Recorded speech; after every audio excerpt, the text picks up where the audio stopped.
Welcome to the world of boxing.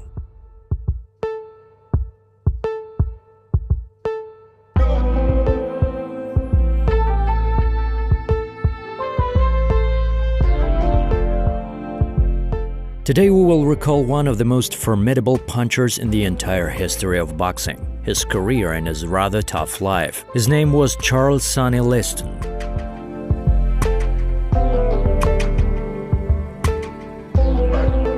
Sonny Liston, born to be a big brute boxer. We'd have these terrible sparring matches. He was the only man to ever stand up to me. No one has ever stood up to me.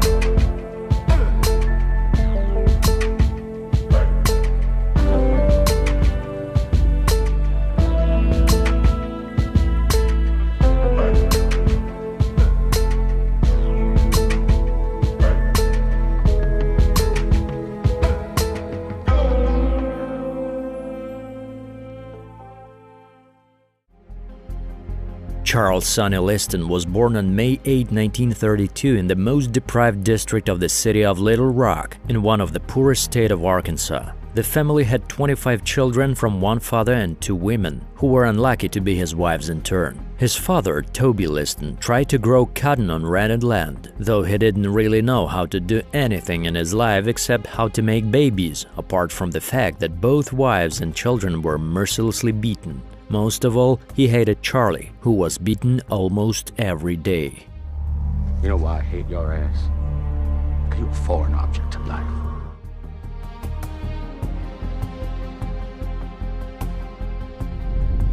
In the end, he got tired of such a life and he moved to his mother, so he was given a nickname Sonny, which eventually replaced his real name. Sonny Liston spent a lot of time on the street. He often fought and was regularly taken to the police station. One day he was sent to prison for attempting to rob a gas station, and on January 15, 1950, he was sentenced for 2 robberies of the first degree. From minor things all the way to armed robbery, and he eventually went to prison in Missouri for armed robbery. In prison there was a priest who noticed big and strong Sonny. This man would soon become one of the closest friends of Sonny Liston. Very soon, Liston began knocking out everybody in the prison hall without any problems.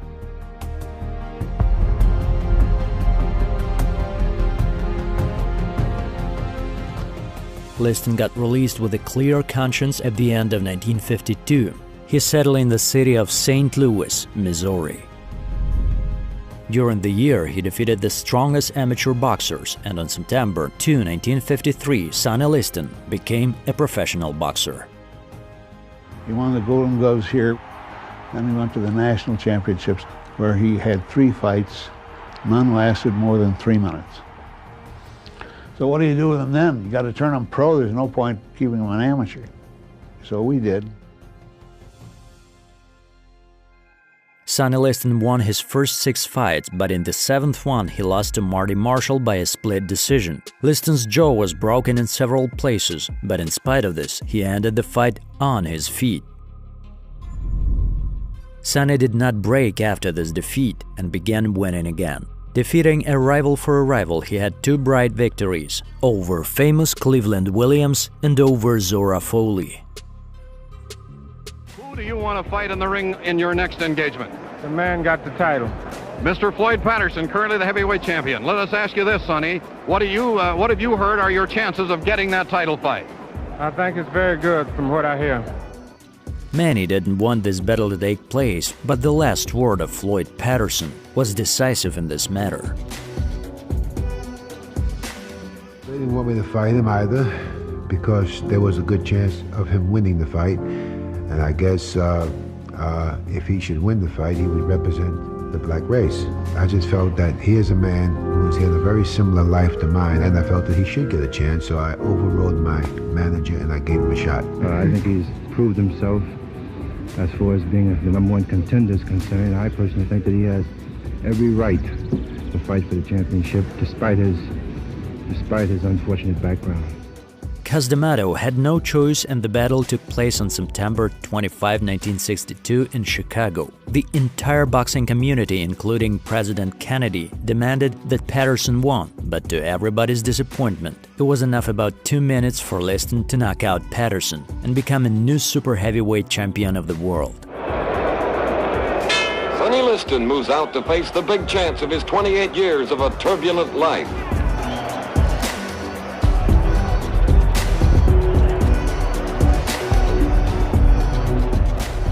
The final blow in the battle was Liston's monstrous left hook.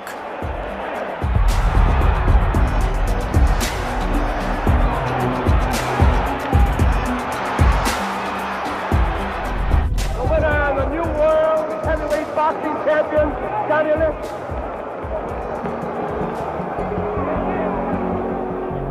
Liston. Just seemed to sag with the recognition that there was no welcome here for him.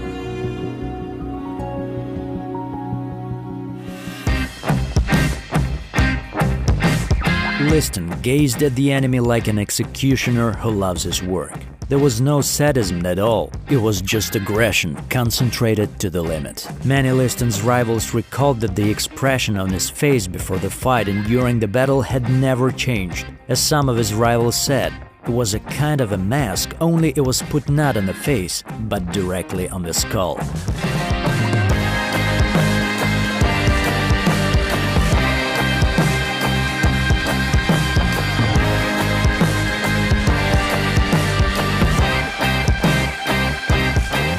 I don't understand you. Would you like to fight him again? Oh, no. The rematch with Patterson took place on July 22, 1963 in Las Vegas. Sonny for the second time left no chance of winning to Floyd Patterson. The champion moves in confidently. Another combination of bombs finds its mark, and Floyd is down for the third time. Here's the referee count to 10. Sonny Liston again knocks out Floyd Patterson in 1 round to successfully defend his world heavyweight title.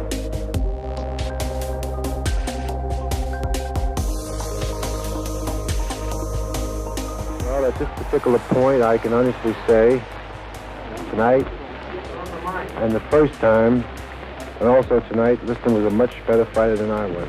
The public is not with me now, but they'll have to swing along until somebody else come along to beat me. You tell it to your camera, your TV man, your radio man, and you right by the whole world. If Sonny Liston whoops me, I'll kiss his feet in the rain. I saw Sonny Liston a few days ago, Cash. Ain't he ugly? He's too ugly to be the world's champ. The world's champ should be pretty like me. Don't you have any respect for him at all as a fighter? As a fighter, I think he should be locked up for impersonating a fighter.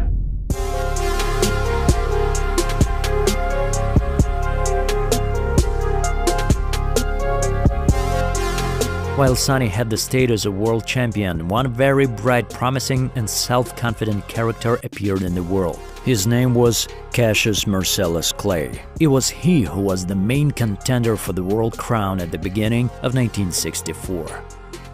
Despite journalists and fans loved Ali, his chances were rated by 7-1.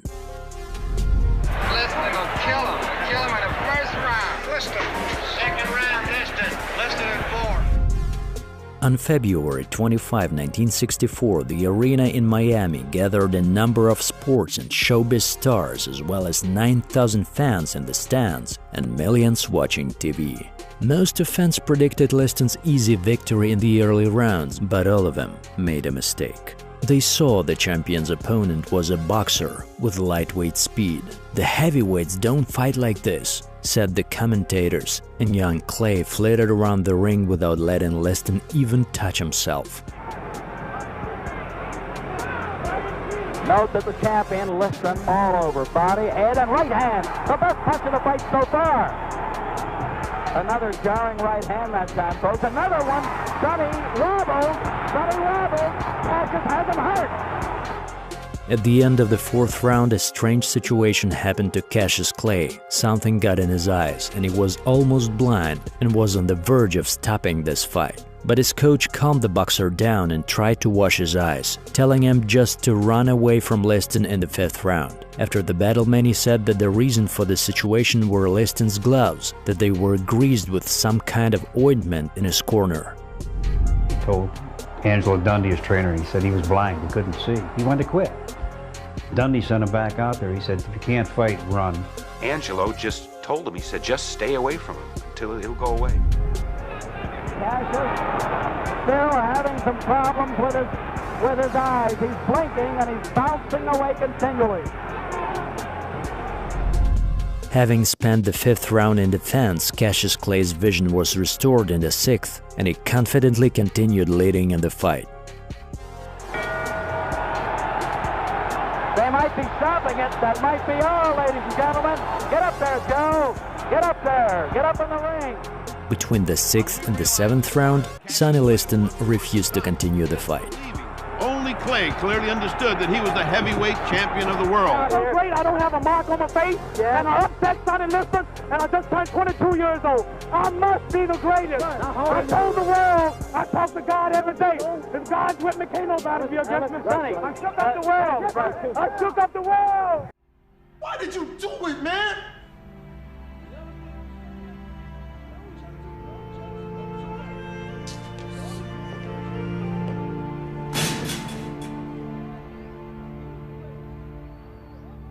Because I'm ignorant.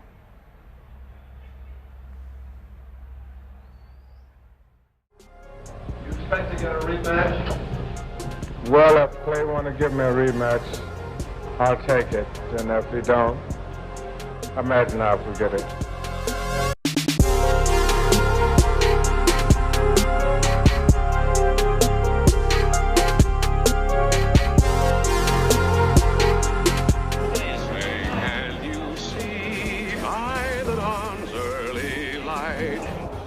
The rematch took place on May 25, 1965 and raised even more questions than the first battle.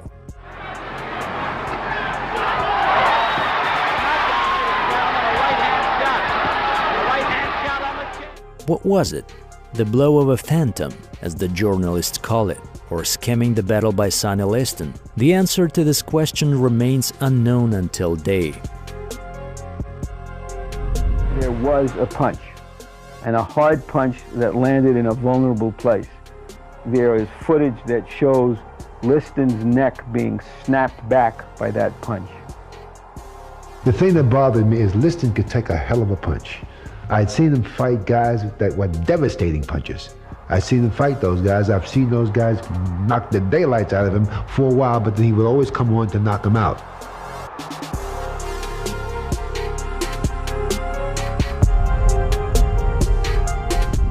Think of the fight last night? I think it was a fake fight, very fake.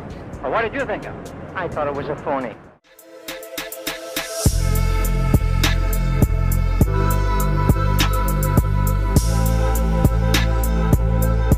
After the second defeat from Ali, Liston began living his life again, apart from life of the world champion. He never fought for the champion's title again.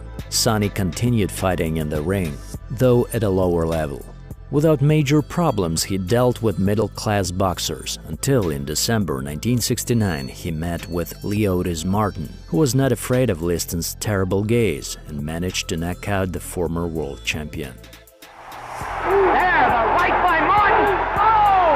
Liston is knocked down with the right and then the left, and he is knocked out. This fight will be over, and with it, Charles Sonny Liston's career. His last fight Liston had on June 29, 1970 with the famous boxer Chuck Wepner and defeated him. For this fight Liston earned $13,000, but he didn't get a cent of this money. A few weeks before the fight, Sonny asked his friend Lam Banker to bet on his behalf $10,000 on Mac Foster, who wasn't a bad heavyweight and who was supposed to beat the white heavyweight Jerry Quarry. However, in the 6th round, Quarry knocked out Foster. Sonny asked Banker for a short delay, and when he received money after defeating Wepner, the first thing he did was that he returned $10,000 to Banker. The remaining $3,000 were spent on the cornerman, coaches, sparring partners, and other people from his team. Sonny was left with nothing.